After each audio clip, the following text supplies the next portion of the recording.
Welcome to episode 26 of Rebels Without a Pod, the show that dares ask the question, how about we keep the talking chicken and cut out every other fucking thing that you just described out of the movie? It's John, and joining me tonight, Andy, who does our artwork and graphic design. Hello, hello. Naveen on audio production. Yes, sir. And Pod Daddy Eric, a.k.a. Baby Goose Down Jacket. What? Tonight's episode, we're again doing another film, the final in our Superior sequel series. We are looking at 1985 dark fantasy adventure film Return to Oz. But first, gentlemen, how's it going?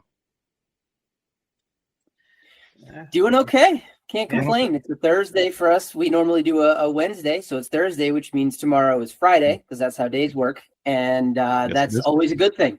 That's always a good thing. I mean, it's also Shocktober, so all month is good month. Yes, indeed. 31 days and 100 floors of frights. Oh, that's what I want to bring up. That's what it was. Thank you. David S. Pumpkins. Why do not enough people talk about David S. Pumpkins? It's such a great bit that they do in SNL with Tom Hanks. It's so good. And it was like it came out, and then they didn't do a second one until 2 years ago. But in between, they did a special, a cartoon. It was like an animated Christmas Halloween special, right? Exactly. Yeah. And they didn't. I remember watching it, and then I couldn't find it on Hulu. And I guess they took it off for whatever reason. And so I actually bought it on Amazon Prime, and me and my kids watched it, and we loved it. And yeah, it's like a tradition. We watch it every year, and it hits every time. The boys are still entertained by it. They're still keeping up with it. They love it. It's so good. There's so many good things in it. And Tom Hanks is in it as well. He reprises the role. It has Peter Dinklage. He's the narrator. Seriously. They do. Yeah, whoever's in the cast at the time for SNL, there's a bunch of those guys doing all the voices, the different characters and stuff like that. But there's so many funny things in there. And I went and looked online the other day, and I couldn't find it. And I had to go through my archives or whatever on Prime, and I finally found it. I still had it downloaded because I purchased it previously, but you can't even download it now. So, I don't think it's on YouTube either. And it kills me because it's so good. It just kind of came and went out of the culture, basically. Yeah. This is like a full movie.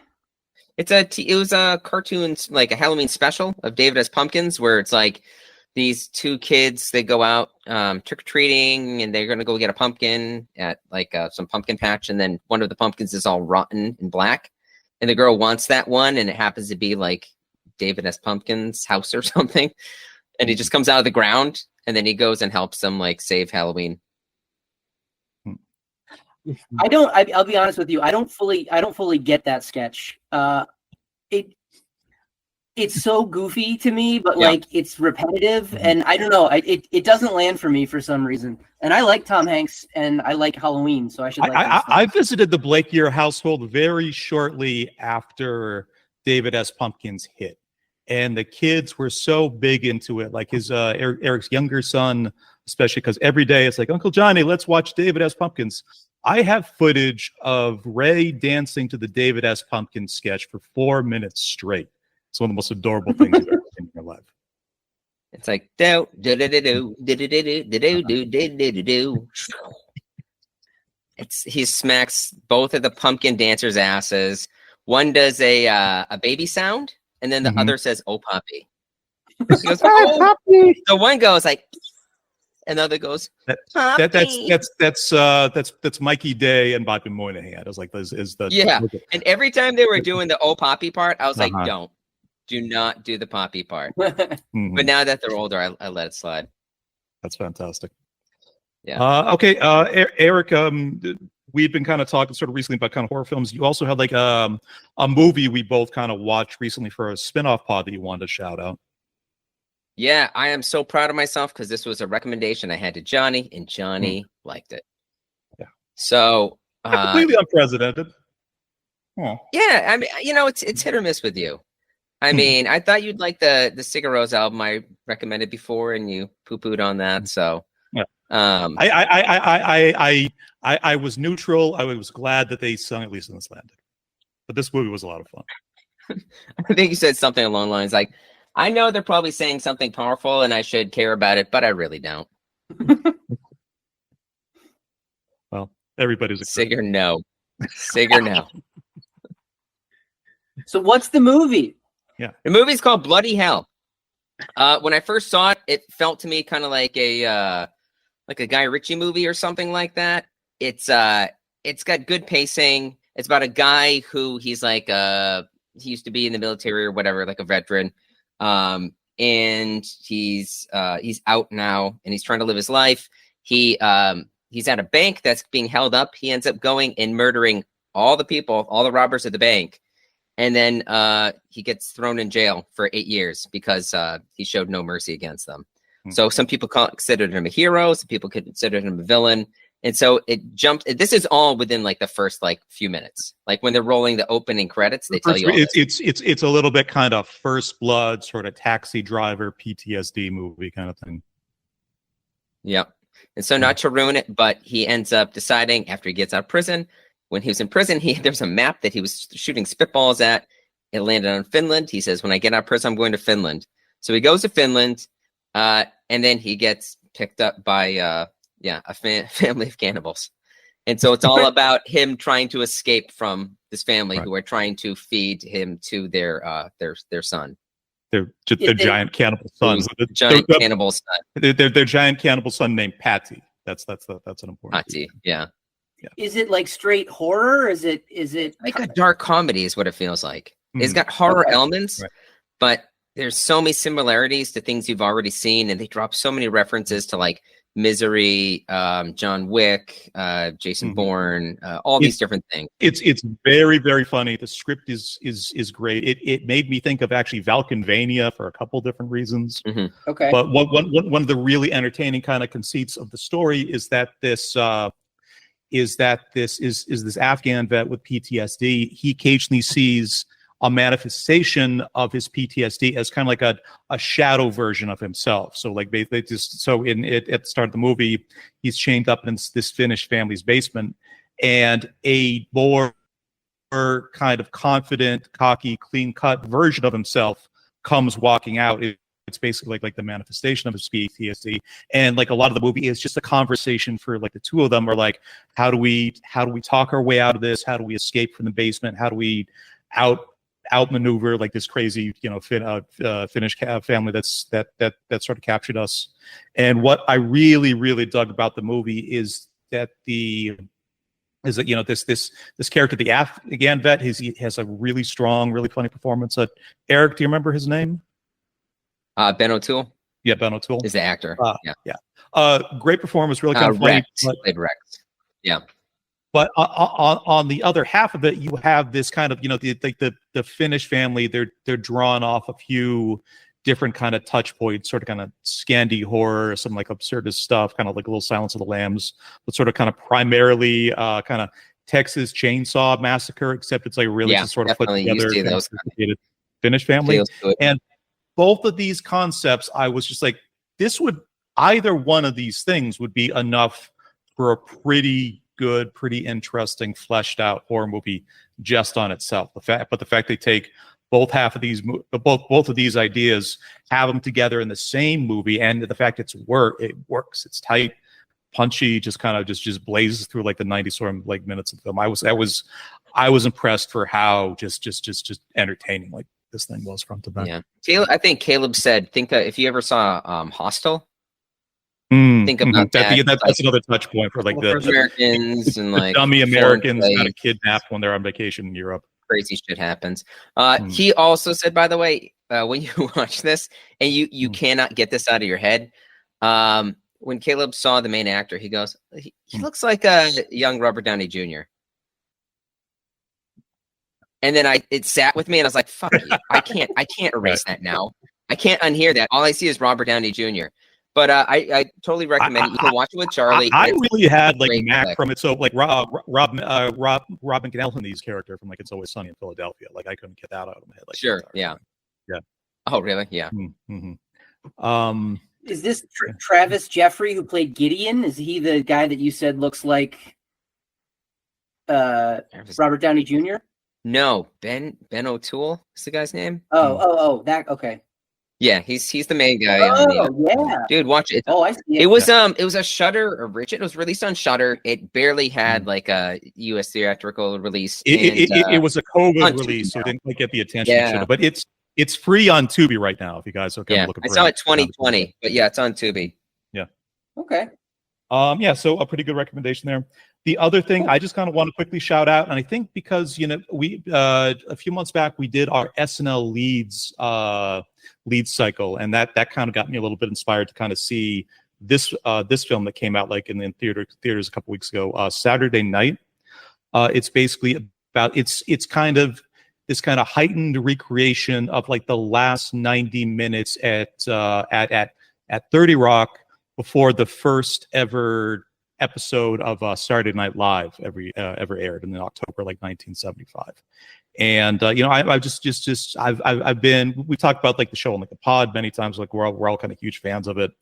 I have been curious about kind of seeing like this flick for like a long time. So it's the 90 minutes basically unfold in real time, and with the kind of Lord Michaels like in his 20s is at kind of the center of the story, and it just kind of follows everything that he's dealing with. Like they're about to air live. The affiliates don't know what the show's actually about. They haven't locked down the script. They haven't kind of finished the schedule yet. He's having problems with sort of like the sound and the lighting rigs. All the actors are all just coked up and making out with each other and kind of going out of their minds. And it was one of like the best theater of going like experiences that I had this year. Just sort of 90 minutes front to back, like an episode of SNL. Brilliantly, they do this great meta thing at the halfway point of the movie where they actually rehearse the first ever Weekend Update. That was like a fun little like kind of twist to it. But that's cool. The way they reproduce sort of New York in like the 50s, the way they kind of reproduce like the core 7 cast members of SNL, like the casting and the acting was really just kind of just so extraordinary with that. Do they have any experience by SNL cast members? They must. I won't spoil it. Oh, okay. Bill Murray. It's not the kind of thing where sort of Bill Murray and old man makeup sort of just killed because somebody thought he was a zombie. Yeah, I get it. It's the casting is a big part of like the surprise and the charm of this film. But if that Caddyshack gopher shows up, I'll lose my shit. Son of a bitch, he's still alive. He pops out, and then it's credits and Kenny Loggins sort of blowing it over it. Yeah, that movie's Jason Reitman. Jason Reitman, yeah, son of Ivan Reitman. It's his 10th film, like, totally, and it's the kind of thing where coming off of Frozen Empire. Hell yeah. It's the kind of thing if you love SNL, is like a recommendation, particularly if you kind of if you follow sort of the first year of SNL, sort of like especially where like you look just in that first episode, Jim Henson and Frank Oz do a Muppet sketch, Billy Crystal does stand up, George Carlin, who hosts the show, also does like a stand up routine. Andy Warhol has like a bit. It's just like the show was really underground and bonkers, like particularly its first year, and seeing that stuff as kind of lovingly kind of recreated is actually it's just really wild. And I forgot, you said you've gone back and rewatched early seasons of SNL? Not recently, but like I couldn't find like the entire episode, but I went back and I watched a bunch of the sketches from that first episode. And again, it's one of those things where the reproduction of everything that they did is truly, truly eerie. So you sent around the Wolverine sketch in our group chat, which I had never seen before. Right.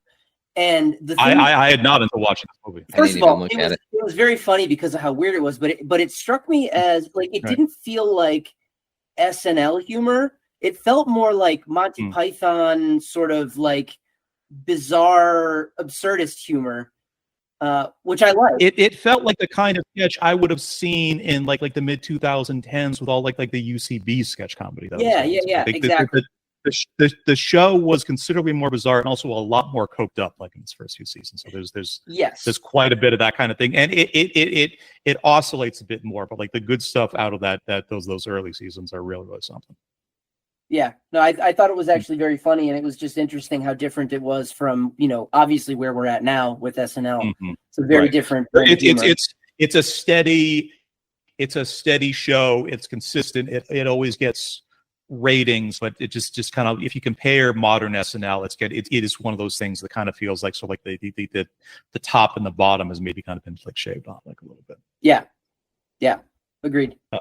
Anyway, so that's a strong recommend. Maybe it's something we can kind of cycle back to at some point when the movie kind of gets on streaming. But let's go on to our movies. So this is going to be our final discussion about superior sequels. This one was Eric's pick. Yes. And this is 1985's Return to Oz. Take a quick sip of water. Oh, I thought you were going to say, take it away, Eric. No. Well, guys, let me tell you about Return to Oz. Right. Synopsis in brief. Dorothy again. Now you can take Man, Uncle Henry's got a bad hangover. Return to Oz. It's a 1985 fantasy adventure film directed by Walter Murch and produced by Walt Disney Pictures. 10-year-old Fairuza Balk stars in her film debut with Nicole Williamson, Jean Marsh, and Piper Laurie in supporting roles.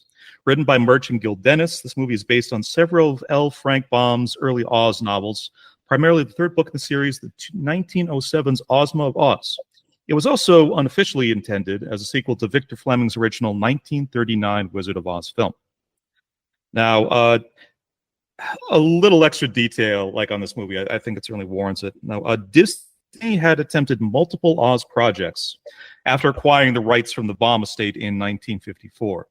Return to Oz was produced in part because those rights were due to lapse. Filming was plagued by a number of difficulties, including budget overruns, staff churn, conflicts with the studio, and difficulties at the shooting locations. Balk herself collapsed on set at one point due to the high heat. Even though Disney owned the film options and the Oz books themselves were now in the public domain, they had to pay a substantial fee to MGM Studios to use the imagery of the ruby slippers. Murch was briefly fired during a change of leadership at Disney, but was later reinstated on the advocacy of several filmmakers, including George Lucas and Francis Ford Coppola. Audiences ultimately did not respond well to the darker, more bleak tone of Return to Oz. Murch said in later interviews much of the film's inspiration actually came from Wisconsin Death Trip, Michael Leesy's 1973 account of the epidemics, crime, and natural disasters that plagued Jackson County, Wisconsin in the late 1800s. The film grossed only $11 million against a $28 million.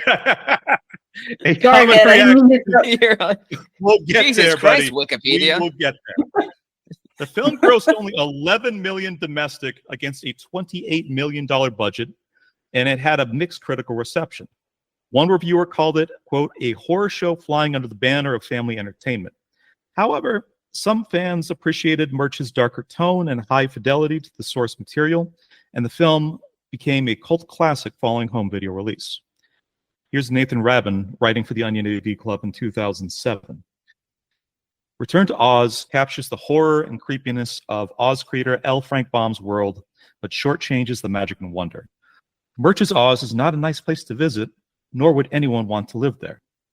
Then again, Murch's horrifying Oz mirrors how many children see the world, as a frightening, dangerous, even Kafka-esque place lorded over by glowering authority figures, ruled by sinister motives and a cryptic, unfathomable code of conduct and ethics.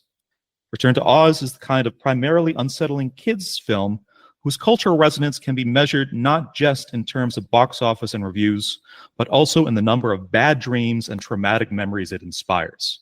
On that level, the film is an unqualified success. It is the stuff nightmares are made of. Eric. Thank you, everybody. That's our show. And Wisconsin Death Trip, everybody. there was a Vigo's toes and everything, and we're done. Yeah, I know. Hey, we got it covered. And I know every fact there. I was like, "Fuck!" He took mine. I looked around. I'm like, he took Naveen's facts. Oh, it's I didn't want to step on anyone's toes, but it's scratching the surface, just like the nutty trivia that's kind of like in like a lot of this shit. Eric. My fun fact is, yeah, the Gump inspired Forrest Gump's name. No, I'm kidding. It's all Eric, why was this your pick? Dude, oh my God. So I'll tell the backstory and then I'll tell my impression of this. And the backstory is, and I was actually telling this to my son earlier today when we were talking about the movie, because he's like, I don't know, it looks really old and it looks like Neverending Story. And I'm like, yeah, but Neverending Story is a fucking classic. And then watching this the other night, I was like, this is a classic. That should be like right there with it. And it just reaffirms, like, when I was a kid, I remember seeing this movie. I did not see it at theaters. I'm pretty sure I saw it on like VHS, or they also had a Wonderful World of Disney, which they aired like movies and stuff like that. I think it was like Sunday nights or something every week. And so I remember seeing this movie and it scared the shit out of me. Yeah.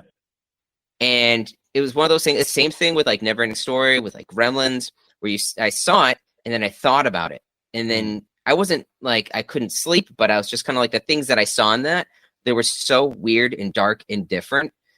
And I'm like, oh my God, I got to show this to somebody. And so I remember having a sleepover with my friend in 4th grade, and we went to the movie rental place, and he's all excited because his mom gave him some money so he could rent a Sega Genesis with a couple games, and we hadn't played before. So we're like, yeah, we get to play Sonic. And we had enough money to get a movie. And I said, okay, we got to get this movie. I promise you, it's really good. And we played Genesis. We had an awesome time. We were playing some Strider. We were playing Sonic. And then we put this movie on. It's probably like 8 at night, dark. His parents had already gone to sleep. And we're in the living room watching it. And I remember especially the scene with the Wheelers, but especially the scene where they have Mombi and all the heads in the glass cases. And that one scene where they're like, we got to get like the powder of life. The powder of life, and they got to steal the. And she steals the from the original head's case. And then just when she wakes up and stares at her, like, oh my God. He doesn't just stare at us. The actress tries to bite her. She does. She's reaching for the powder. And my friend lost his shit. He's just like, I don't want to watch this. I was like, oh no, it gets better. They revisit the Deadly Desert. So I loved it. I watched it numerous times. And coming back to it, it's funny because it's not scary anymore being an adult. I remember the feeling I had when I was a kid of those scary moments. But now I just like, I loved all of it. I thought it was such a great film. I personally found, even though it was not a scary movie to me, it's a film that you watch and you're like, I absolutely understand how a child would be traumatized by this, particularly if horror was not necessarily their bag. Dude, the special effects, and this is the same thing with Terrifier, why people are going to see Terrifier 3. There's no CGI. It's all special effects. And for some reason, it just... all practical, all just clay and lights and makeup and robotics. And yeah, it just gives you that unsettling feeling. Like, it feels more real, and it just feels like different and like something parallel to like where we are. That's just kind of off. And so, yeah, I was a big fan. I really enjoyed this. Well, Naveen, Andy, just off the top, remind me if the two of you had seen this before. Go ahead, Naveen. Yeah, I have not. I had not seen it. This is my first time seeing it, and a lot of times with older movies and things, you just like you see a lot of the cheesiness and those kind of things, and you're like, and you see kind of plot holes. You see the when you're older, and the scenes and the bad dialogue and the right.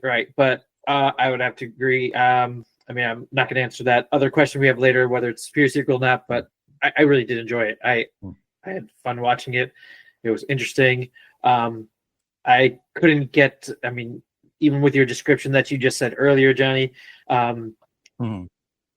obviously watching it older, I couldn't see that scariness. You know, Eric, you had mentioned that too. That is just not scary now. But although I would have to say probably the scariest part was when she was about to get electrocuted. Like for me at this age, like just watching that, I'm like, oh man, they're like right there. They're about to press the button. It's like, this. I've kind of hammered on this at a couple previous pod episodes. I feel it's worth repeating again. This movie starts the first 10 minutes Dorothy spends too much time talking about her adventures in Oz, so Auntie M gets sick of it and decides to take her for electroshock therapy. So this movie starts at fucking 12 and then somehow just builds and builds from there. John, have you been sleeping okay, Johnny? Because I have a robot friend that you should meet. With his cute little here's his eyes, and here's his nose, and here's a little smile that he's going to give you. Yeah, he's got little headphones that you just kind of put on your head and listen to music. Right. Naveen, did you watch this with anyone else in your family, or was it just yourself? It was just me. I just watched it on my own. Wait, did you watch this sober? I did. Fucking hell! I told you this before. I said do not watch this alone. You can if you want. Do not watch this sober. When we watched this, me and Johnny in college, I don't know, 20 something years ago, we were with my high roommate and his Indian friends, and maybe we partook in being high as well. And this movie was fucking horrifying. It was so scary. It was amplified everything, and it lasted forever. Yeah, it's funny kind of looking back because I did not even realize that Eric had this this history with and this kind of connection to the movie. But this is the film I've had in my mind so much since kind of being a kid, and Eric being such this kind of just encyclopedia of like 80s bullshit. We were just kind of hanging out, kind of talking one night. I'm like, do you remember this film, Return to Oz? It was like this 80s Disney movie. It was really crazy. And he completely lit up, and we sort of ended up kind of renting it that night because of it. I thought it was just a nonsense thing he remembered from like the Disney Channel. I didn't realize that you had such this kind of history. Remember I asked you, by the way, too, I was like, John, I know we just met, but is it okay if I call you Mom? I know you're not my real mom, but is it still okay? Right. I hated that line in the movie. Like the movie was not scary for me because actually, first of all, Johnny, to answer your question, I thought I had seen this movie. I never did, as it turns out. Whoa. Oh, cool. So seeing it as a 44-year-old, it's not scary. Like at this point, I could see myself at 5, 6, in that neighborhood being terrified. But when Jack Pumpkinhead utters that line, which I actually wrote down in quotes, Dorothy, may I call you Mom, even if it isn't so? Fuck that guy, dude. That thing, that was like spine tingling. That's a very young Brian Henson doing that voice also. Do not like. Nah. Yeah. And then he just kind of like one night they were like sleeping by the Gump, and then Dorothy just feels like something like stabbing her, like a stick poking her, and she just hears in her ear, "I know it's not so, but can I call you Mom?" Ew. She's like, "Dude, I'm fucking 10." I would say this movie had a lot of kind of Freudian subtext, but calling it subtext isn't like the right. It's in the text. It's right out there up front. They should have had a musical number with the Gump. I felt like the line should have been followed up with something like, can I call you Mom even if it isn't so? And also, can I wear your skin as a hat? Like something like it was just it's just so disappointing and uncomfortable.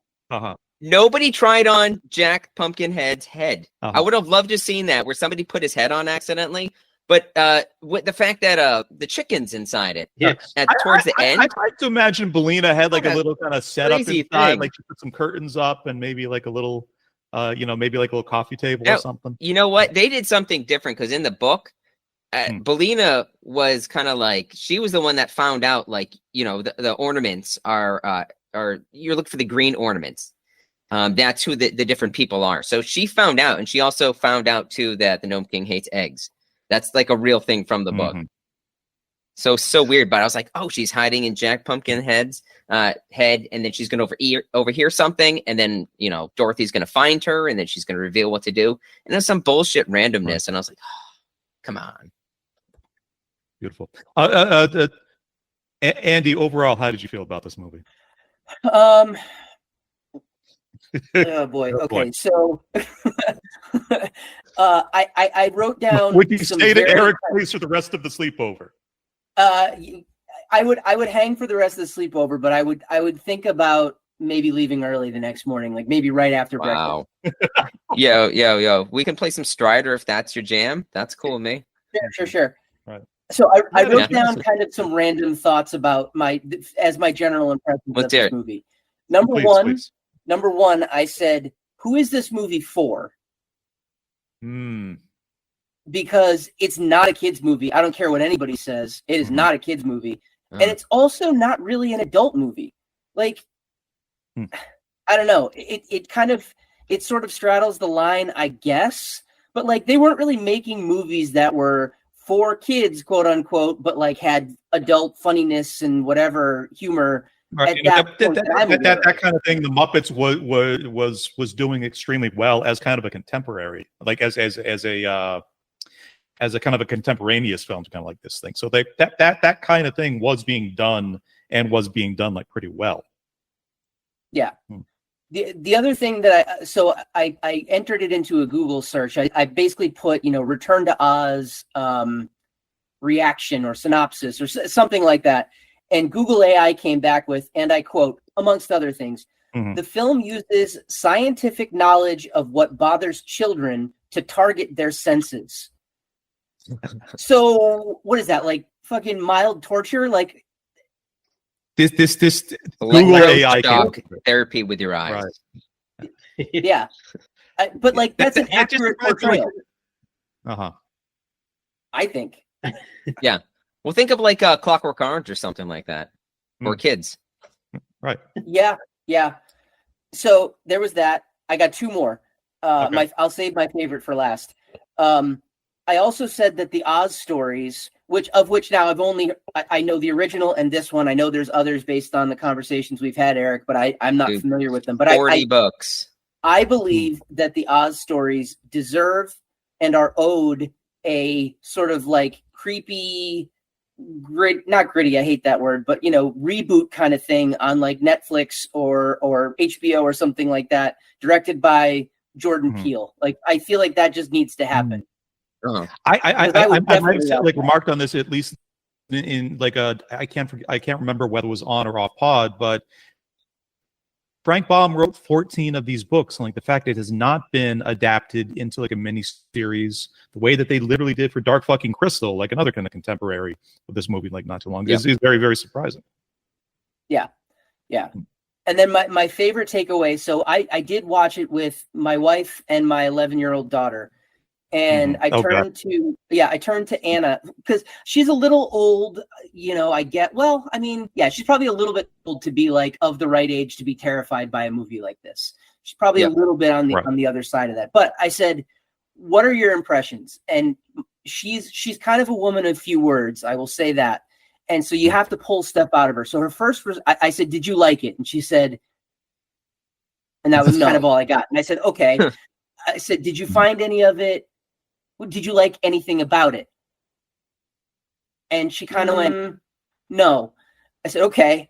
I said, did you find any of it scary? And she goes, no, I didn't think it was scary at all. I said, okay, give me one thing. If you had to recommend this movie to somebody based on one item or thing that happened in the movie that you liked, what would it be?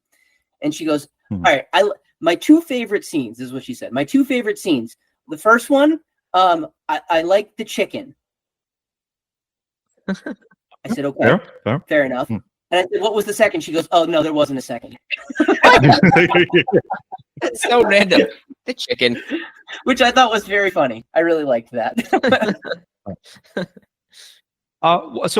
like the performances, I just kind of generally, and I'm also just kind of curious from like, the impression of like the three of you as kind of as parents, especially, Fairuza Balk, like a fairly significant kind of like, actor, like in a kind of in our teens and 20s, famous for obviously Waterboy, Almost Famous, which we covered on this podcast. The Craft kind of certainly stands as like a classic for like people our age. She is 10 years old in this movie and largely doing her own stunts. I thought the way that she's kind of filmed, I thought her acting was really kind of remarkable about this, but she also, I think, kind of played both kind of fear and vulnerability, but also kind of stoicism and like a bit of kind of resolve in this. But I'm curious what the three of you kind of thought of her just a performance as a very, very young actress who has to kind of basically carry like this entire thing. I was going to say she's totally believable in the role. Like, I mean, again, you're there. It's kind of like if you're doing a movie or something like that. I was watching the movie Dead Silence the other day with Caleb, and it's about like was like a puppet like Slappy or something like that goes around killing people. It's by James Wan. It came out like 2007 or something. Really shitty horror movie. But there's a scene where that's very early James Wan, right? Yeah, there's a scene where this woman, she has like a puppet, puts it under like the sheets in her bed, and she's going to surprise her husband. And then she hears something, and then she looks under the sheets, and the thing kills her. And then the husband comes back, finds the body, and it just looks really stupid. It's like her mouth is open, and the puppet's on the floor. And she's like, and then the guy has to look like scared and upset and confused and all these emotions. And I'm like, that's so fucking absurd. If you're that actor and you walk on and it looks so stupid, like the makeup is shit, you walk out there and you have to take this seriously. For her being 10, I mean, I'm sure it's probably scary as hell. And just reacting to just insanity front to back. Yeah, I was like, maybe for her it's a little different, where it's kind of like, this shit is, Jack Pumpkinhead. Or holy shit, like TikTok, it looks like a robot or something. It doesn't like, I'm sorry, the costumes, like the puppeteers, all the work, a lot of that shit is it's good. It's really good. And for a 10-year-old, it's probably super believable. So, I mean, you go out there to act and you're like that kid at the beginning of like Terrifier 3, where you're the little girl and then you come across Art the Clown and you're like, hey, are you Santa Claus? He's like, no, I'm going to murder your family. Yeah. Naveen, what you think about like Liz's performance? Yeah, no, I think she did a great job. It did seem pretty good, being believable, and 10 years old, hanging out with Wilford Brimley, the robot, and everything. Come on, don't tell me you didn't think it looked like him. It wants to be. But again, I did enjoy it. Like, it was weird, but it was just still funny, kind of funny at the same time, but still weird. And some, like we talked about, that there are scary parts in there, and obviously the acting helped with that for all of them, even her as at 10 years old, and especially when the original Dorothy, when she was 16 when she did that one. 16, and also just on all the amphetamines, like very, very good. All the various amphetamines. Yeah. So did a pretty bang up job. Why did you get all wound down, TikTok? Diabetes.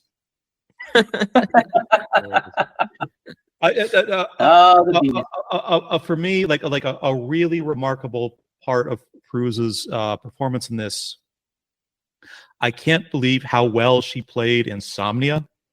Like, in literally her first scene, the first shot of her is just, it's the bedroom, they're panning over, just Toto is there, like on the bed asleep, and it pans to her, and like, this is a 10-year-old, eyes popped wide open, just staring like, or just right out the window. And it was such a just like immediately, just like, okay, that is a weapons grade sleeping disorder that this young woman has. It's immediately convincing.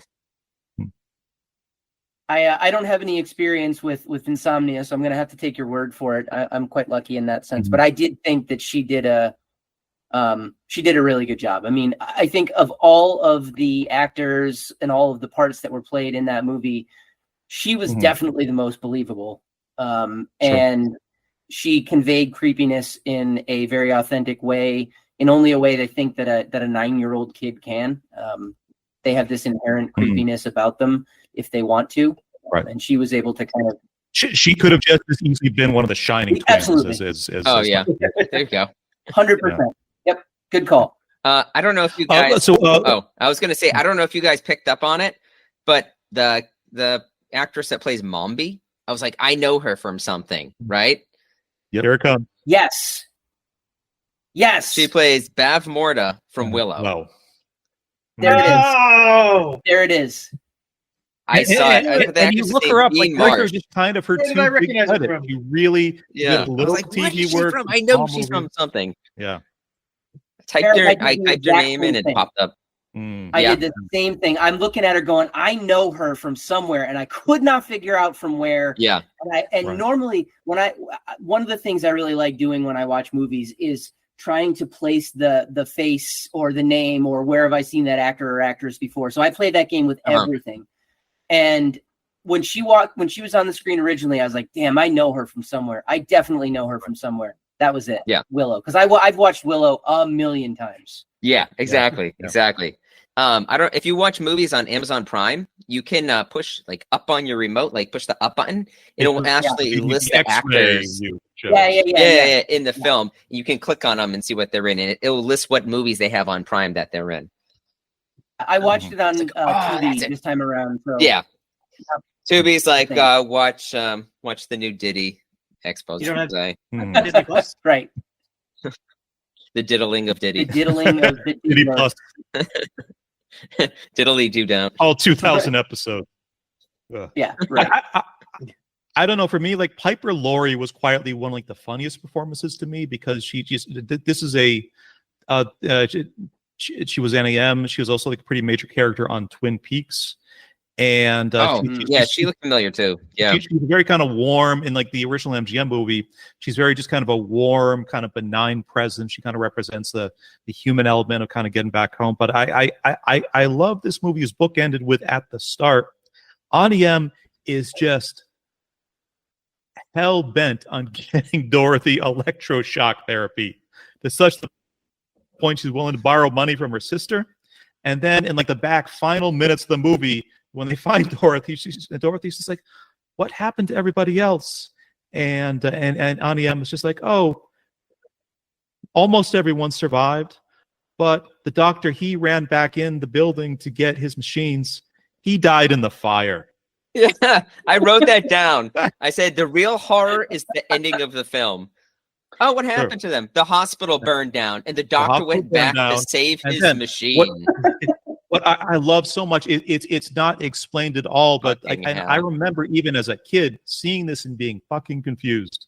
But they're all riding back to the farm, and you see the paddy wagon go by, and like the nurse is kind of they're carting the nurse away, and I'm sitting there like, that was confusing at 6. I'm watching this now at 44. I'm like, why was the nurse actually arrested? You have to go Google search this, but apparently there's at least in the script, or maybe like a more extended cut of the movie, but it was revealed these screams Dorothy heard in the sanitarium at the beginning of the movie, those were actually patients the doctor was treating with like electroshock illegally, and basically sort of all these people and all the prisoners escaped during the fire, told the police what was going on, and that's why like the head nurse was arrested at the end of this film. Yikes. Just okay. All right. Interesting. Moving on. Yeah. Well, speaking of aunts, real quick. First question here. Wait, what, Naveen? What? Speaking of aunts, real quick, I was just thinking, they probably should have gotten Marissa Tomei to replace the aunt. Great. She should play every aunt replacement ever. Yeah. Every hot aunt. Uh-huh. There's He's speechless.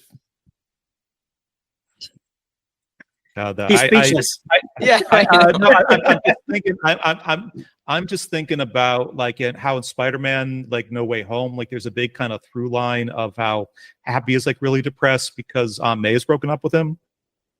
Then earlier this year, I went to see like the middle Spider-Man movie, Far From Home, and every Aunt May film, I'm just like completely get it. If I was Happy, I would have killed myself. What a woman. Anyway. Yeah. Yep. So kind of going to host questions. Kind of in this vein, with Eric and I being like the only people who have kind of like an immediate personal connection to this. Are there films that terrified you as a kid that you ended up revisiting as an adult? And why don't we have Andy and Naveen kind of take the lead on this? Go for it, Andy. So Okay. So I racked my brain about this one. There really aren't that many films from my childhood that terrified me, number one. And I think that was largely due, movies that I was supposed to be watching. Like I watched, Friday the 13th and Nightmare on Elm Street and Summer Camp and all those kind of horror movies at my aunt's house. I've talked about that on previous pods before. They're the reasons I don't like horror movies. But movies that were like I was watching, that I was supposed to be watching, there weren't that many that terrified me. There were, the only one that I can remember specifically was Through the Looking Glass, which was the follow-up to Alice in Wonderland. Was this a live action film or animated? It was live action. It was a direct-to-TV special or something like that. That's right.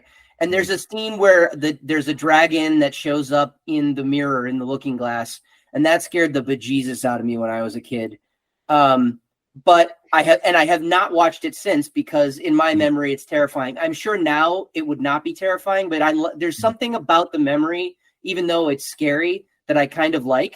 So I don't want to ruin it by watching it. You want to keep that level, the intensity of the memory and the emotion intact, and kind of revisiting it and sort of seeing, And then I named a couple of other really more Large Marge from Pee-wee's Big Adventure. Yep. Scared me. Sure. That was freaky. And I've watched that movie a dozen times since then. It's still creepy, but I love it. It's a really out of nowhere scene when it happens, right? Yeah. It's totally apropos of nothing. So that one. This was one of the movies that I shouldn't have seen that I did see, which was Fire in the Sky, which again I've mentioned on this podcast. Oh, sure. How old? Yeah. How old were you? I don't know. I mean, I was probably 12, 13, something like that. But it absolutely cemented my fear of aliens. I saw parts of that. I did not see the whole film, and I saw the parts I probably shouldn't have seen. Yep. So I was really kind of compelled by horror at that age, but I remember the trailer being sort of particularly intense, and sort of growing up in the woods. The forest at night is legitimately scary, and that's the kind of thing where I have the sort of crazy stuff happening in the city, or maybe like kind of the serial killer stalking kind of like the American suburbs. That's never been as intrinsically kind of scary to me as the possibility of what can happen to you being just out walking in like the woods at night. Because even if like none of these fictional things actually exist, there's still bears, there's still wolves, there's still other there's still real monsters out there. Come out to you. Yeah. And then there's that scene in Fire in the Sky, the scene where he wakes up on the spaceship and he's covered in that weird gooey membrane. And I don't remember a lot about it because I haven't revisited it since, but that sticks out in my head where it's like he's trying to break through this membrane, and it's anyway. Oh, the syringe in the eye. Yeah, I don't. That whole scene is just really off-putting for me. And then finally, not scary, but a movie that I always thought was a little bit weird and creepy was Howard the Duck. Yeah. I think the same thing. Something I thought you were going to mention is the terror dogs in Ghostbusters. No. Yeah. Really? Those didn't bother you? Those bothered me as a kid. Nope.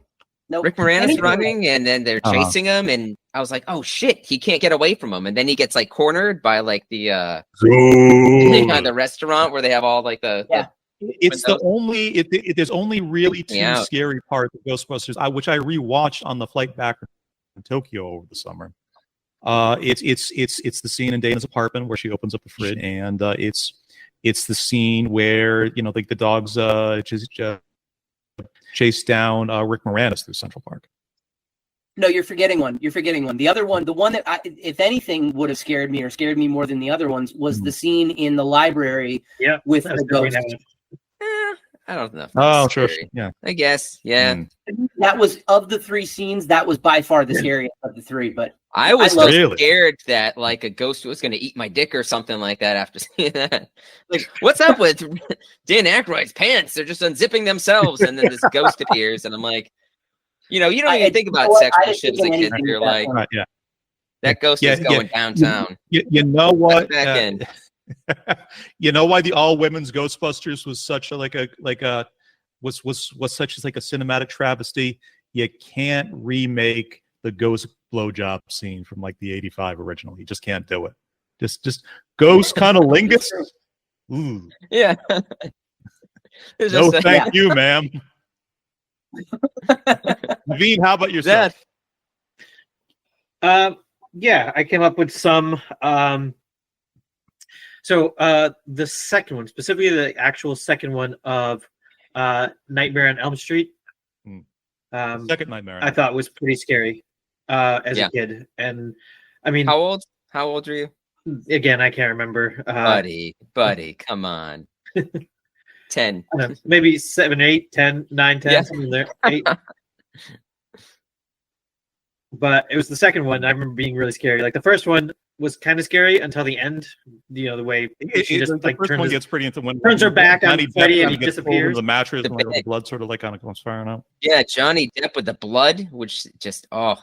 But the second one was scary, and then of course I think even before adulthood, it kind of made less scary as they continue to make more, and it got worse, like very campy and just not as horror-esque, but just you know, when they started putting Freddy on like the VHS cases for the Robert Englund Phantom of the Opera movie, and you'd have like Freddy like on the case trying to like just advertise like, this is a really scary movie, bitch.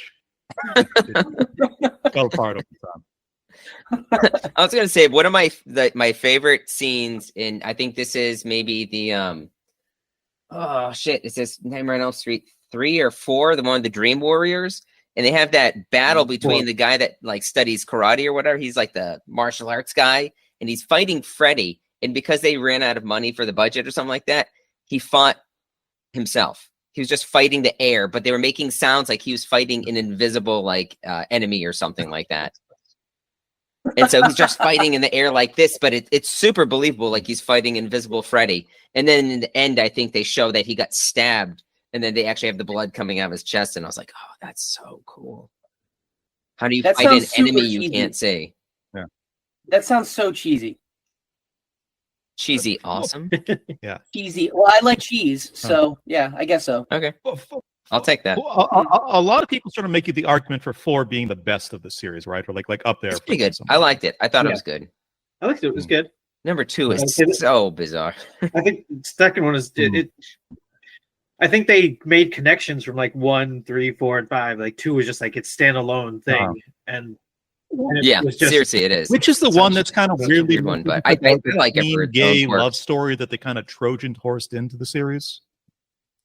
It's one of those, right? They don't establish that the main character is gay, but I guess they said when they were filming at the time, like HIV was a big thing. Everybody was afraid of HIV or people that had HIV or AIDS.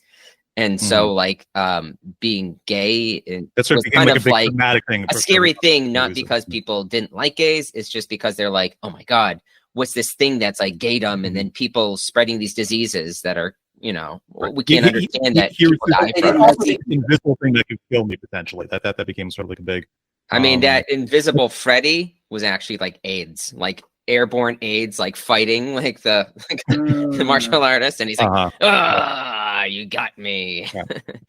You killed the AIDS. Yeah.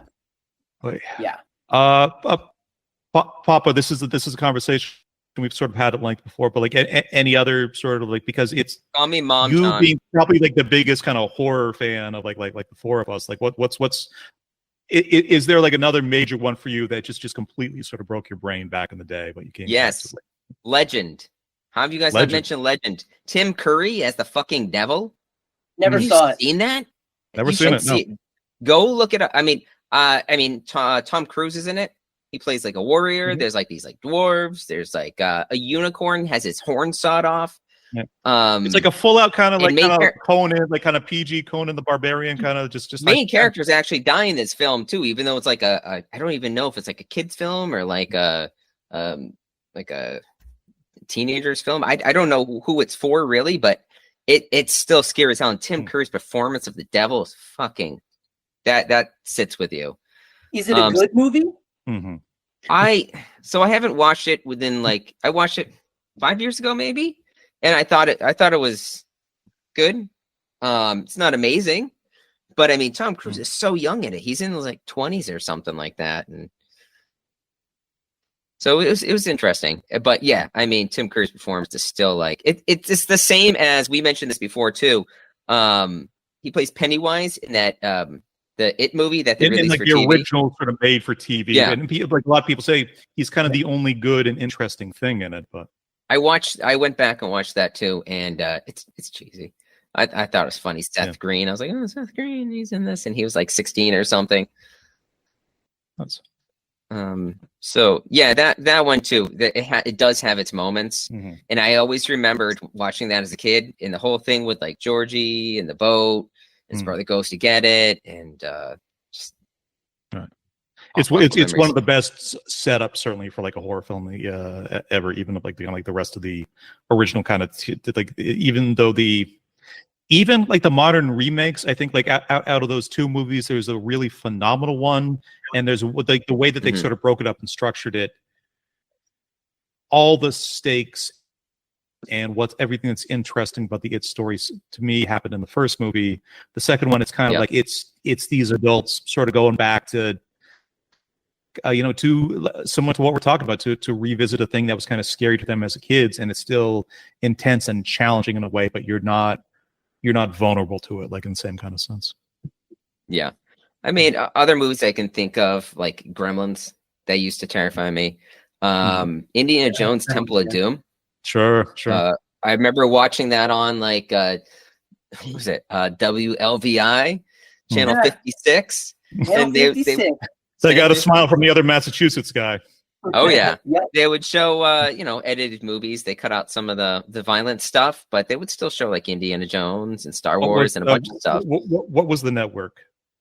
That's how I saw Howard the Duck. What network? What was the network that this station was? That's a good Was question. it Fox or ABC or NBC? I have no idea. I don't remember. Maybe some fun magical thing you just got if you lived in the Commonwealth. Yeah, it's just WLVI. And here's the crazy thing, right? There was I remember they had WLVI Kids Club, and you would watch, like, that's when they'd show like the cartoons. You could join their club and stuff like that. I remember one time though, they had a fundraiser for disabled children, and they actually had a girl on it promoting it for like a commercial that they showed regularly, and she was actually in my third grade class. Oh, no kidding. And I remember seeing her on there, and I was like, oh my God, I used to sit next to her in like third grade. And now she's doing this like fundraiser, like it must be a local station or something like that. But it just blew me away, because I'm like, oh my God, she's a celebrity. That's amazing. I'm a kids club member. I can't even imagine like how surreal that is. Like my dad gets interviewed about The Farm, like on like the local Connecticut affiliate. It's once every decade or so. I don't even watch the clips when my mom sends it to him. It's just too bizarre. Eat a mutu. Yeah. Can't do it. Next question. So Johnny, what's up? Hold on. To answer your question, I just looked it up. WLVI channel 56 is the oldest UHF license in Boston. Blah blah blah. Like so it's not. CW is probably the closest thing to a network, but that's later. That was later. Otherwise, it was just sort of a local program, local TV station. Interesting. Could a movie be made like this in 2024? And I just, the part of the reason for kind of this question is that, this, if you look kind of at IP filmmaking back in the day and sort of thinking about stuff like kind of Superman or Ninja Turtles or even things like kind of like Super Mario Brothers or like the He-Man movies from like the 80s, a lot of them were really, really sort of bizarre and terrible. And now in 2024, IP filmmaking is just it's global, multi-billions of dollars, and that's and because of that, I think we get generally better movies of kind of just higher caliber that are about that have connections to like the things that we to books or whatever else that kind of inspire it. But these sort of weirdo risks like them are, I think, kind of considerably less common. So just curious, Could people pull something like this off today, particularly something you mentioned in the chat before, Jack Pumpkinhead, and in reference to Jack the Pumpkin King from Nightmare Before Christmas, and that's actually a confirmed fact that Tim Burton was inspired by Jack Pumpkinhead. Again, the character was created in like 1906 or something like that. Mm-hmm. But I could see Tim Burton totally doing a movie like this. Right. He put his own spin on it. I'm sure there'd be like CGI. Just think of he did the Charlie and Alice in Wonderland movies, and that was pretty dark. So I mean, I could see him doing something like that maybe for this. Pretty dark also looked like shit, unfortunately, because that they were still trying to figure out. It's true. CGI. Who would Johnny Depp play? In the Burton remake of this, would Jack Skellington kind of sing a song to Sally about "Would you be my mother"? That could be. Ew. Yeah, ew. Just no. Nope. Okay. Never mind. Naveen, cut all that out. All right, it's cut. I took the question more literally. So, in order to make a movie like this, and I don't necessarily mean lo-fi 80s, but I mean like kind of weird and a little all over the place and a little bit. It's not, it's not slick. It's not a major studio tentpole type film. I don't think that kind of movie can be made anymore because I think there's just too much money in movies. It's too much of an investment for too many people. Like you said, they will not take a risk these days on this type of a thing, even if it was a Tim Burton movie. And I love Tim Burton. I genuinely do. It would be slick. It would be, like you said, CGI. There, it would be, I mean, even a movie like Beetlejuice that he just put out, it has a bit of slickness to it, even though they have some practical effects, actually a lot of practical effects. It still has a bit of slickness to it that this movie absolutely does not have. So I think the movie would either have to be way less scary or way more scary to get a green light. Mm-hmm. I don't think they would make a movie that straddles a fence like this one does. Andy, as you kind of said earlier in the show, the film is a bit of neither fish nor fowl kind of thing. It's very obvious they did no market testing for this, at least. That's right. There's no possible way they kind of sat this down with audiences and were like just and had them fill out kind of scorecards after the screening. No, I mean that's not true. I actually was part of this test audience, and I was like, "Make it, make it." In 1980, you were 5 years old. Yeah, you were more like 6-year-old Eric stands up. I was like the steam critic at the end of Dirty Work, just brilliant. He's like, this is what will be the craft. For every kid that wants a sleepover, this is for you. This will be a true acid test of friendship. I want to bring up. Oh, sorry. I wanted to bring up something that you guys mentioned earlier, and I thought it was appropriate for this. But could this be made in 2024? You guys mentioning could this be like a Netflix series or something like that? I mean, like we mentioned, there's like 40 books of material, and there's so many characters. Even in the books that were taken that were used as the source material for this movie, there was still other characters in those books as well that were not used. So there's so many. I mean, and I've read maybe like 5 or 6 of them, and there's a lot more weird, insane, crazy characters that you could easily use, and you could build a series on this. Bob was incredibly prolific for just like a period of time where this kind of thing was just not like the moneymaker. I mean, just like this, Ozma of Oz was the 3rd book, and this was 2007 that it came out, and he wrote another 1907. Yeah. 1907. Yeah. Eric, I question for you. I know you're a big reader, so this might answer my question. But how do you find yourself reading 4 or 5 of the? Like, how do you even pick up the first one, let alone 2, 3, 4, and 5 after that? Were you interested? Eric in has the Volk style insomnia, where it's if he's not reading, he's just kind of staring out the window. I see. He has this giant blanket, and he doesn't blink. I was like, I want to read more about the Oompa Loompas.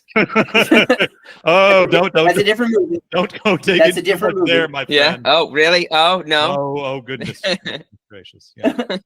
Yeah. They spoiler because we're all adults. They in the original version of the Charlie and the Chocolate Factory, they were black African pygmies that he took that he basically sort of like took away in a ship from Ethiopia. Like it was.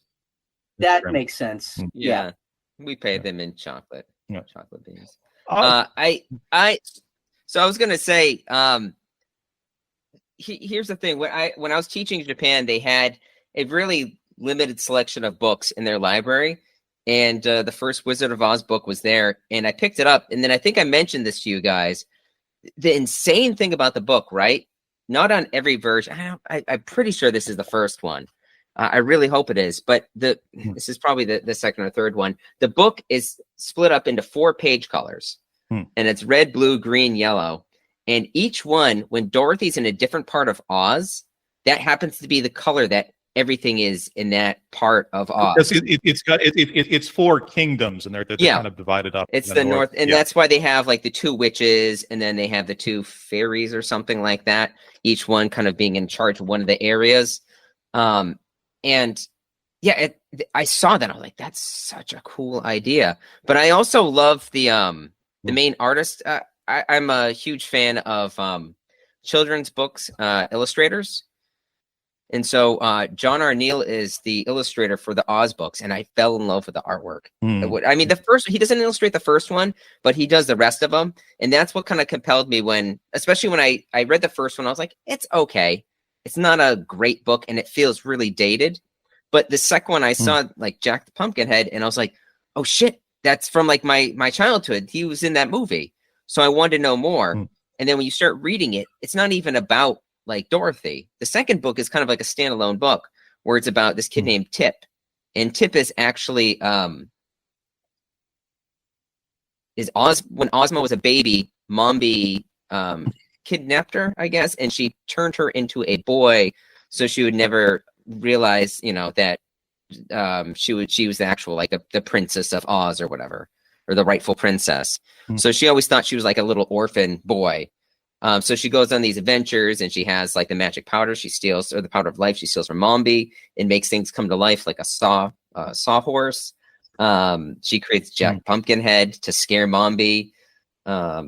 It's a bunch of, which is very briefly referenced in the film. Yeah, and it actually, the second one and the third book flow much better, but the visuals is the big part about it. The artwork, I mean, you get a huge color panel every like couple pages, and I mean that hooked me. Like the Deadly Desert in the book, just looks terrifying. So it does have that dark feel to it, and I mean, there's even one book where it's all about Oz, the city of Oz, and I think I told you guys this, and the artwork, it was this like metallic green glitter that they put around the outline of all the different buildings and stuff like that, and the city is completely abandoned and nobody knows why. So it's all about exploring this empty city and trying to figure out what happened to all Dorothy's friends. So it's just crazy stuff. This is a similar thing that I remember, because this, like, the original book was like a book that I really loved growing up, and I would take it out of like the library every few years. But like, my parents, I was lucky enough, they part of Connecticut where I grew up has some, just really great quality public libraries, and I remember finding there are several different printings and edition of Wizard of Oz. Probably a big part of that just kind of being that it's kind of public domain right now, but it's one that publishers tend to really throw a lot of kind of production and sort of just sort of high caliber art when they're publishing kind of special editions of this.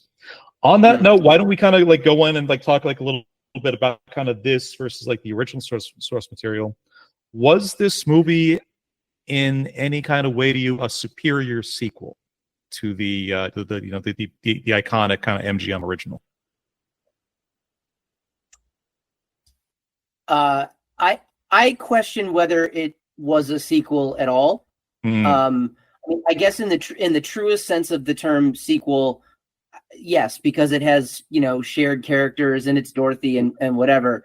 But I feel like this felt way more like an internet fanfic that somebody wrote after seeing the original. They wanted to make something, you know, on their own at home, and they wrote this fucking weird, you know, fever dream of a story with the same characters. Depraved fan fiction is the way I saw this film described on like a blog about it I was reading. Yeah. So there you go. You know, I think the original is a classic. It's also kind of boring. This one is, I think, a classic for very different reasons. Also, kind of boring, in my opinion. So right. I don't know. I don't know. I don't have a good answer if it's a superior sequel or not. You gotta really pick. Don't. You gotta pick cult classic. He doesn't have or, to pick. It's just question mark is perfectly. Naveen, what do you think? Yeah. I don't know. Yeah, it was kind of along the same lines of Vandy there. Like, it's very different. Obviously, it has those same characters to Bridget. I liked it though. I liked the movie. I thought it was great and fun and all that stuff. So I know Andy differs on that, like you, but I can't really figure out whether it's a superior sequel or not. It's kind of a similar vein of the Never-Ending Story. Like, they were. Sure. We had the first one, loved it, great. Then they did the second one, but it was a completely different story, but just had those same characters. That was a dark film too. It was neat. It was cool how they did it, and that you read it. Jonathan Brandis. I mean, so that obviously made it a superior sequel. I mean, for me, I'm sorry. Go ahead. Yeah, a superior sequel. I don't know, I just watched the other one so many times. I would say it's not a superior sequel, but it's a very good sequel, and enjoyable. You know, for me, my connection to this movie, I only watched it once as a kid, but I just psychically remember it feeling about 9 hours long. And I remember it being scary, but not scary kind of in a way that there was still something I was kind of like sort of compelled by it, to it, in the way that, I for a lot of other kind of just scary or bizarre movies that I kind of grew up on, like a Labyrinth or The Never-Ending Story is obviously like a very famous one, or like there's this Japanese anime called Unico and the Island of Magic that was completely traumatizing to me, like as a kid. Adult horror fans, I think we kind of have this wiring to sort of revisit traumatic things that just kind of messed with us, kind of as a kid, and I just felt so drawn to kind of revisit this long, bizarre, strange thing that I kind of remembered like as a little boy. Similarly to when we discussed Creepshow on our Halloween episode, I've got a story I'll kind of go into then, but through that lens, it's obviously the other, the original Wizard of Oz is an iconic American film. Bright, technicolor musicals, Judy Garland, like the history and the reputation of all the rest of that. It's outside of the stuff that I'm really kind of interested in, versus for me, horror and weirdness and outre kind of genre films like that is almost exclusively like the kind of like movies I'm really like interested in. So like it's a superior sequel to me, but for just kind of very personal and specific reasons. I was very excited to watch this last night. I probably never under my own volition kind of go out and watch the original Wizard of Oz like ever again. You can do whatever that would do that you need to. Papa, any thoughts there? I think that's yeah. So I think I mentioned this to you guys before. The reason I felt like this was a superior sequel is because I tried going back to watch original, and it was pretty boring. It was long, kind of drawn out. The songs went on way too long. I just wasn't feeling it. And so I don't think I've ever gone back and watched the whole thing since I was like 7 years old, and like I was at my great grandmother's house and she made me watch it. This film, there's so many things that stuck with me. And even watching it now just kind of solidified it. Mombies, all the 30 heads in the cabinets coming to life when, Dorothy's trying to steal the powder of life. The Wheeler falling into the deadly desert, and then he just turns to sand. Some of the The Wheelers stuff, chasing the animation of the Dorothy. hands pulling the dirt apart to open like the cavern up. All the characters that you remember from the first one turn to stone. Like, what's going on with that? And when they turn back from stone, you're like, oh, that's even scarier somehow. We should just go. But, yeah. Jesus. Scarecrow looks like a shaved Scarecrow. Muppet. And the Gnome King. Holy shit. The Gnome King, when he turns people into ornaments, that whole scene, and that reminds me too of like The Last Crusade or something like that. When Indy's looking for like the Holy Grail. Holy chalice or whatever. Yeah. The Holy Grail. Or not the Holy Grail, the chalice. But it's a thing. It's like you gotta find your friends, and if you don't, you're gonna turn into like an object, and that's how you're gonna exist for the rest of your life. And the Gnome King is slowly feeding off of the people he's turning into ornaments, and he's becoming more human. I didn't pick that up like last night but it was pointed out later. Every time one of Dorothy's party turns into like an ornament, he becomes more human. So it's originally he just has human eyes, and eventually he's there kind of smoking a meth pipe. It was pretty insane. I like when it's like somebody got turned to something, you hear this loud boom, and he's like, next. And I was like, son of a gun, this guy he is for real.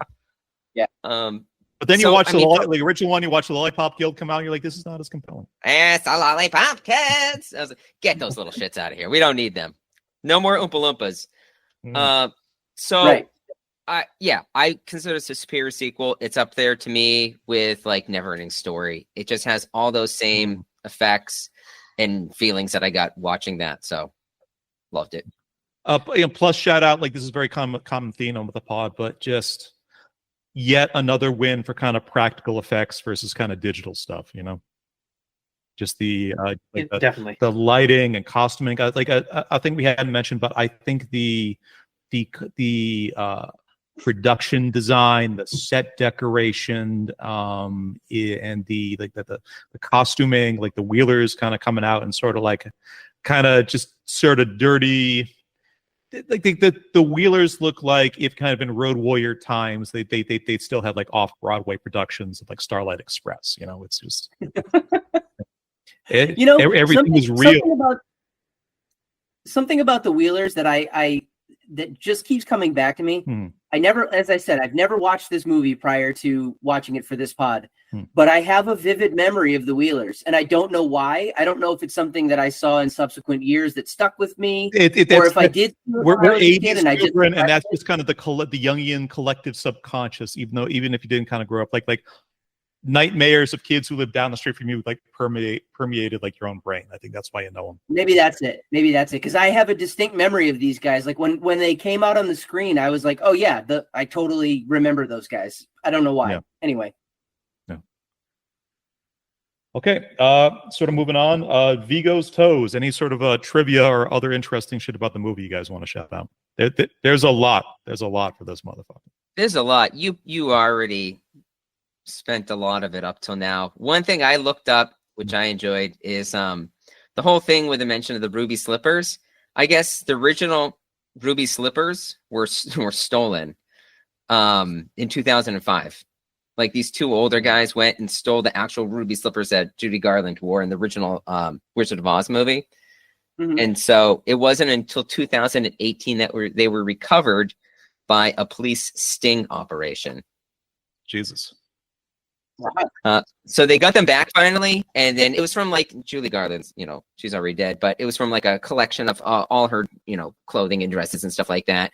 And so they returned the slippers to the exhibit, and then apparently they're like, all right, and now because as there's so much like it's in the news and stuff like that, and people are aware of what happened, they went and auctioned them off. So smart. We got them back. Now let's make some money off of them. Sell them. Yeah, capitalism. Oh, that's pretty nice. Other thing I want to mention too is I don't know why this matters, but the guy that I was like, they must have like midgets or something doing some of these characters. That's the only way they can fit into the costumes. I guess the person who plays the Tin Man is actually the same actor. Deep Roy is his name. Deep Roy. Deep Roy. He's the guy that plays the Oompa Loompa in the Tim Burton Willy Wonka, You know, Charlie and the all Chocolate the Factory Oompa movie. Loompas.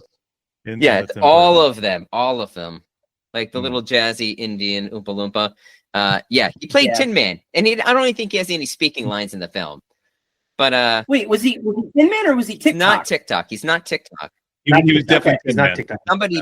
Somebody must have that fun fact to share. I do. Do you? Okay, you can share that one. I 'cause actually that's do a bizarre too. one.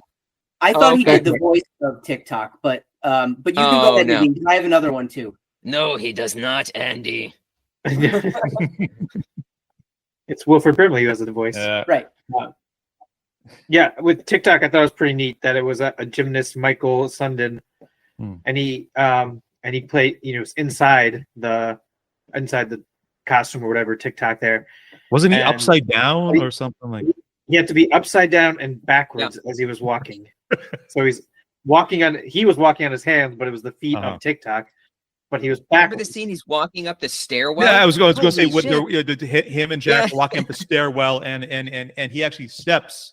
He's actually making the steps. I'm like, somebody must have half killed themselves to actually get that shot. I actually made a note while watching the movie. I said, is TikTok a puppet? Because I could not figure out the way that the suit was. Like, it couldn't have been people's legs because they were too spread apart in a weird way. And it was too short for it to be a full-size human. And I knew that it couldn't be a little person because their legs are too short.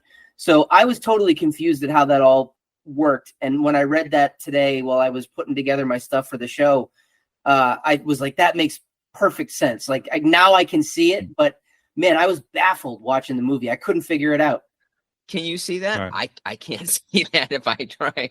He's upside down, I can see it now. walking on his hands backwards. Right. I don't know. It's crazy.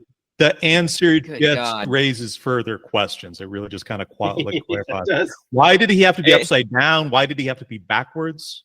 He was also naked, by the way. They didn't mention that, but he was clearly naked. Twist my knob, Dorothy. They had a problem on because the mustache comes apart too.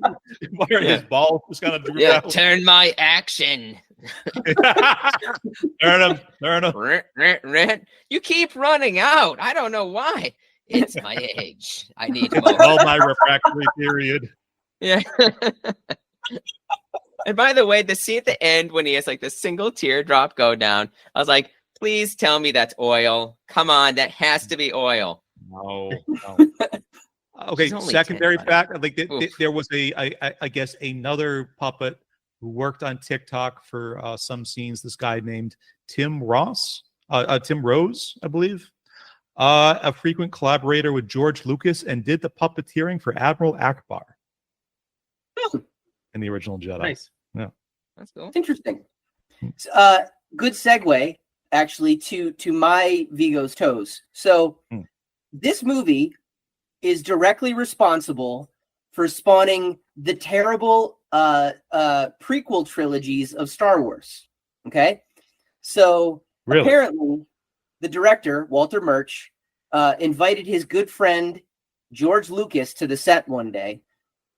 During that visit, Lucas, who was presumably bored, because that's the only explanation, wandered around to different sound stages where he came across producer Rick McCallum working on a different small film. Really? They became friends and later collaborated on episodes 1 through 3. So thanks, Walter Murch, for ruining our childhood.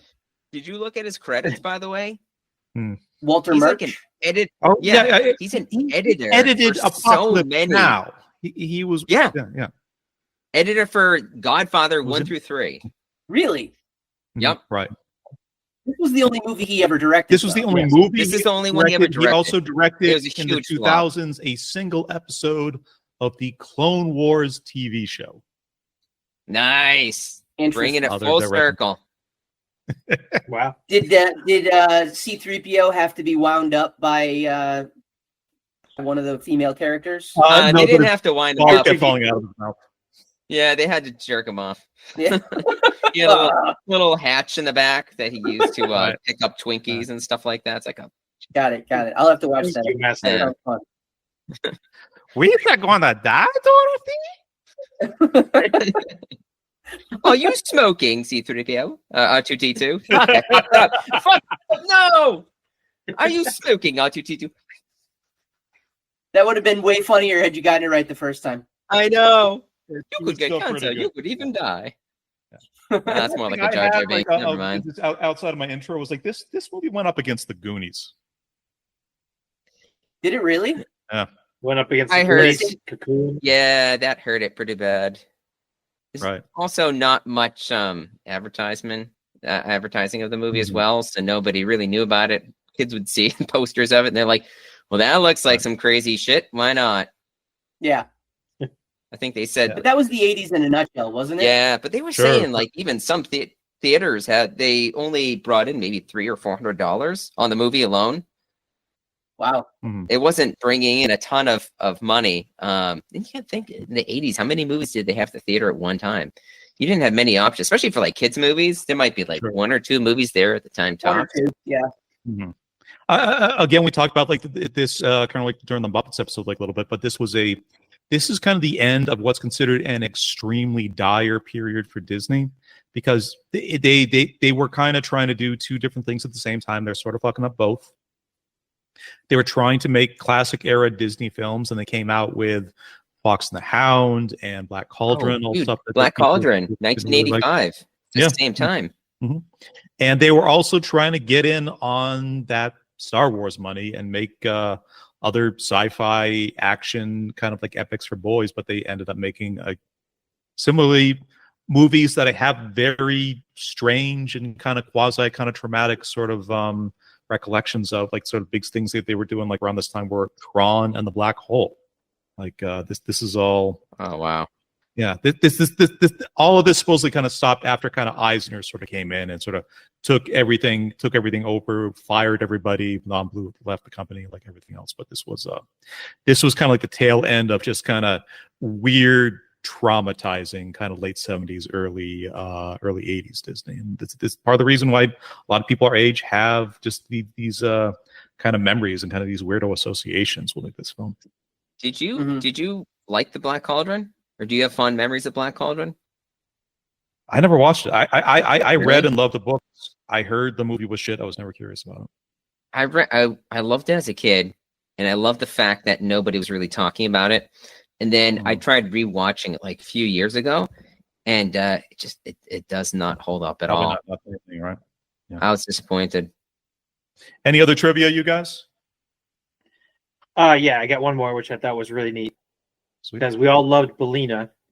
She was the main star of the show there. According to 40 Anna. real chickens were used for Belina. Like there was marked in the cages too. Like this is the one that's going to be sitting. This is the one that's going to be running after people. This is the one. Let me ask again, like the 3 of you as fathers, was there any anxiety over watching a 10-year-old not only do her own stunts, but very frequently just carrying a live chicken around for like a lot of this movie? Like, We've discussed this in the past. I was not aware of the danger of carrying around a chicken until this past summer. I did not know that they like to go for the eyes. And there was a scene where Fairuza Balk got very, very close, face to face with Belina. And I immediately was like, watch your eyes. That was the first thing I thought. So, yeah, my anxiety definitely was a little amped up. Uh-huh. Especially dangerous for her because like I kind of felt like Fairuza the entire movie did not blink, so just not an ideal situation. Sure, and she has ginormous eyes. She had insomnia. Explains it. I think I was more perturbed by her holding a chicken with a guy's hand up its ass, but maybe that's just me. Okay. No, I think that's pretty normal. One chicken went into the making of that. That's like an average Tuesday. Is that really? Yeah. Right. Weirdest thing, the guy was also upside down for some reason. Upside down in a suit. All these little knobs you got to twist. But he was dressed. Yeah. All right, so that's fun. Guys, any other closing thoughts on Return to Oz before we kind of get to our superior sequel wrap up? Yes. You got more. Oh, I love this. Okay. Yeah, I don't think I got to answer the question about whether it could be redone. So, I was thinking, like, yes, I think could be redone.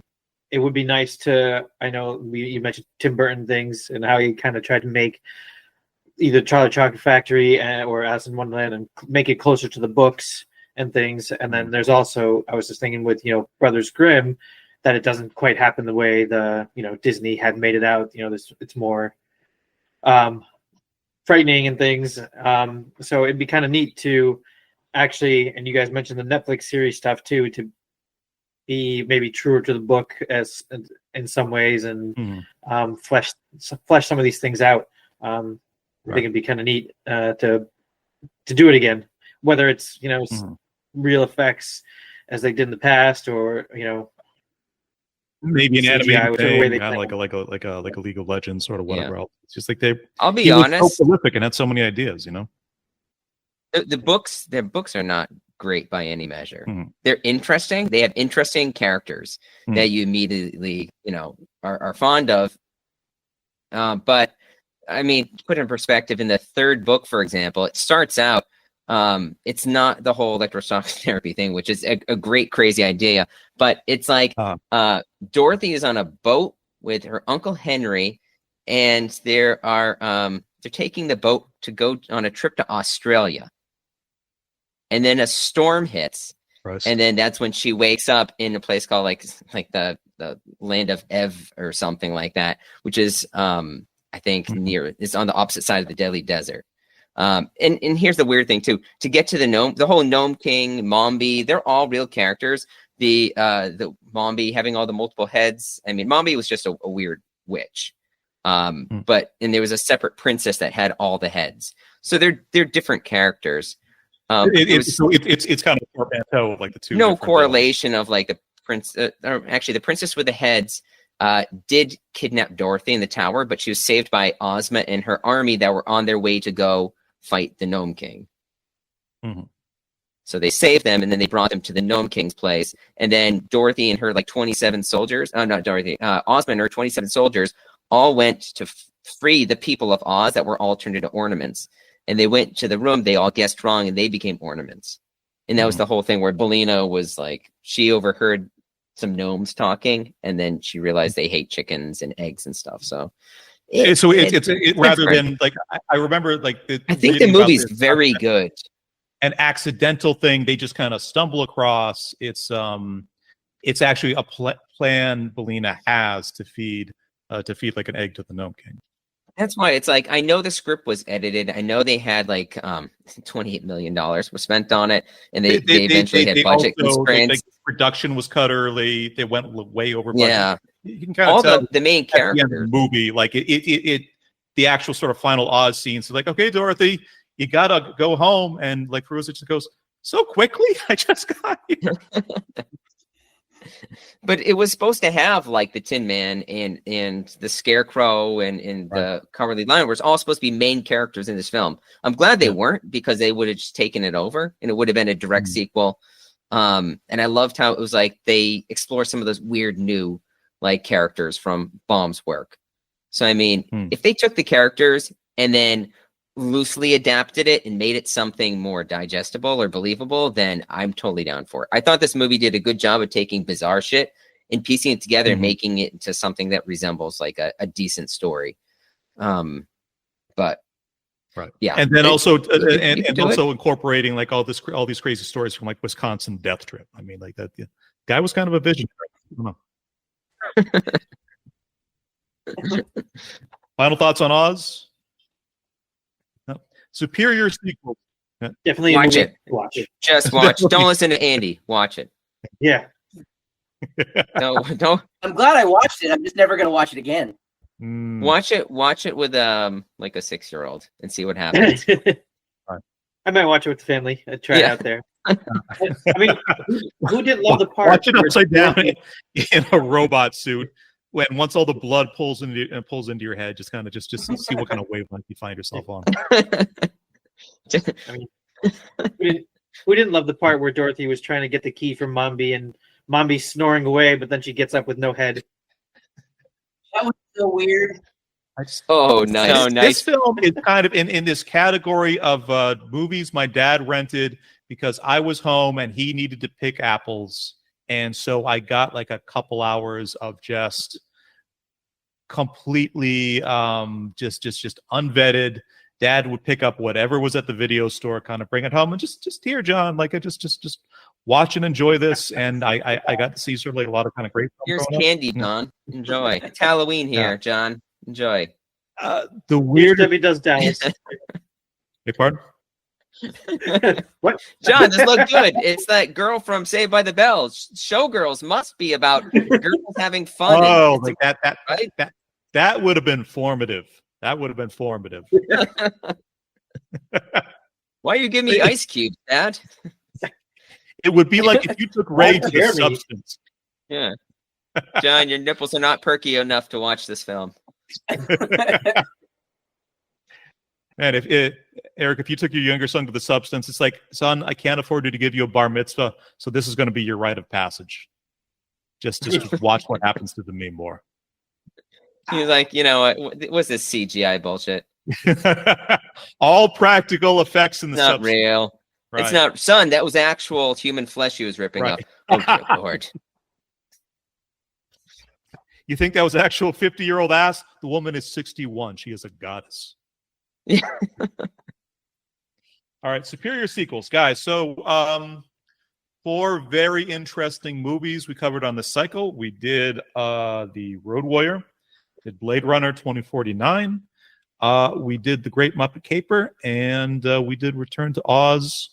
General thoughts. You guys have fun with this one? Just spitballing here. This is kind of what do you think?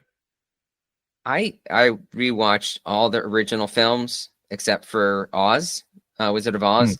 So it was definitely a lot of movies and material to digest, but I am not complaining. I have never seen the original 2 Mad Max movies. Blade Runner, the original one I watched years ago. The new one I had watched years ago. Muppet movies I haven't seen since I was seven, eight. But it was I love being given an excuse to watch these films, and I enjoyed the shit out of it. I thought it was great. And coming back to like this film, Return to Oz, this is what for years I've meant to see this, because I felt like there's something special about it. So this was a great cycle. I loved it. I agree. It was fun to go back and revisit things that I had seen, watch some things that I hadn't seen that I meant to see that I probably never would have seen otherwise.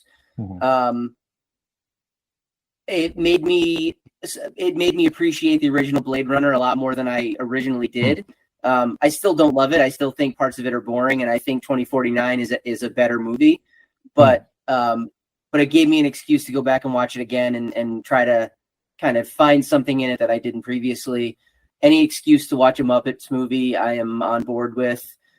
So yeah, and I'd also never seen the original Mad Max movie. So that was cool to be able to kind of check off the list. It wasn't even on my list, but now I'm glad it was, because it was kind of fun to watch. This was a fun cycle. I really enjoyed it. Naveen? Yeah, good cycle. Definitely good cycle to go through. Again, basically saying all the things you guys said, revisiting old things that were seen before. Obviously, Return to Oz never saw it before, but I enjoyed it, and kind of sad that I didn't get to see it when I was younger and to get that effect. And have kind of like these deeply kind of haunted like associations, which I mean, you were watching what? Nightmare on Elm Street instead? Probably. Yeah. I mean, I never found Howard the Duck to be creepy. I thought it was great and fun. Really? I thought it was awesome. My biggest memory of Howard the Duck is I think when I first saw it, puberty was kind of coming online at the time, and Leah Thompson has this one scene. Maybe it's something we need to discuss on a Patreon episode at some point, but it was just I was just like, I'm not loving this movie.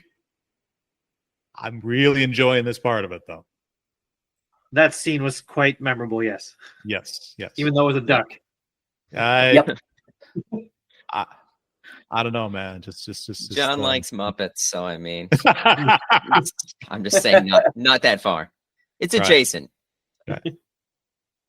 Eric, you know this scene? He's shy. Look at him. No, sorry, I was experiencing it in real time. Oh yeah. It's fine. We'll just kind of post this on the group chat later. Let's save it for Patreon. For me, I feel like all my co-hosts completely shamed me for this cycle because the only original one I watched was the original Muppet movie, and it was even before we were kind of doing this cycle. They had a 45th anniversary re-release, like the movie that I saw like in theaters, but like months and months back. So I feel sort of like just like a little bit kind of like inadequate in that regard. But it's just for me, it's so interesting to me to think about. At the top of the cycle, we sort of talked about when you say something is superior, particularly to source material that kind of came ahead of it.